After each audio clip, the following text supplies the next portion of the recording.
Hello, I'm Laurel Marie Hickey. Welcome to What's Blank Got to Do with It.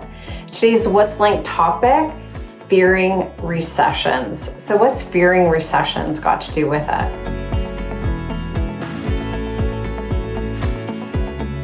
So true. The most turbulent periods of the market typically have been when we are connected to being in a recession. So what is the big R, recession? What is an actual recession?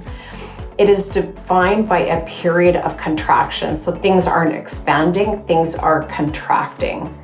And generally, it's when we've had 2 consecutive quarters of declining gross domestic product, GDP.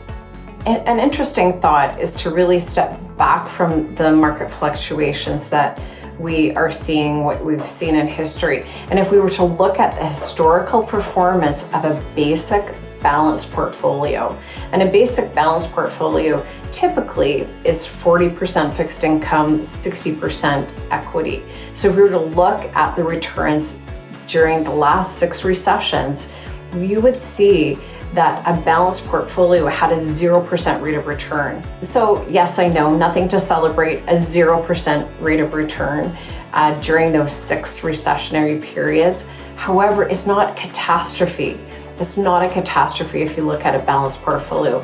They actually have done a really good job of mitigating on the downside historically when we have been in similar times.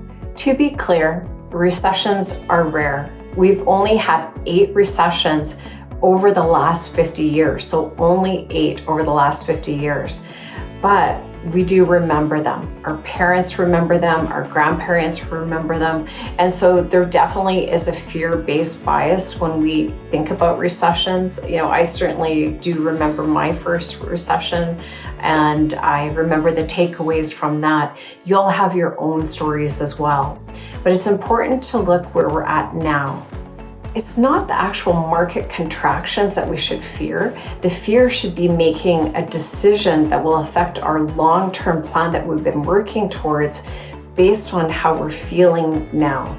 So if you were to make an emotional decision based on a memory or a conversation that you overheard of the way things were in the previous recessions, without putting that into context of your situation and your life, and say you were to make an emotional decision and decide to sell and you have heavy losses in this market environment, you would have erupted your own plan that you've been working towards. So I think it's super important to talk to an investment expert who has experience working in recessionary environments and who really can help to guide you to stick with your risk objectives, unless of course they have changed, then you need to have that conversation anyway.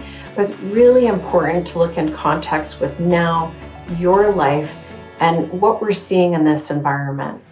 I'll walk down memory lane. If we were to look from 1970 to 2022 and determine how much the markets were down, what percentage of time, period of time during recessionary environments from now till then, 13.2% of the time, the markets were down. And you know what that means? 86.8% of time, the markets were up. I do think it's important to look back at history. I think it's fascinating to look at the historical events, and I think it's fascinating to look at the recovery from those events. And if you were to make an emotional decision based on historic events, that might be a little bit different than if you were to make an emotional decision based on current events. So always having something in context with your own life, looking at the history to understand, and also recognize that if we are in a recessionary environment, when it is announced, or if it was announced, we would already have been experiencing it. So I hope that I've explained a little bit more about recessions and fearing recessions. Feel free to reach out to me if you have any questions at all. I'm Laurel Marie Hickey with 3i Global Wealth at National Bank Financial.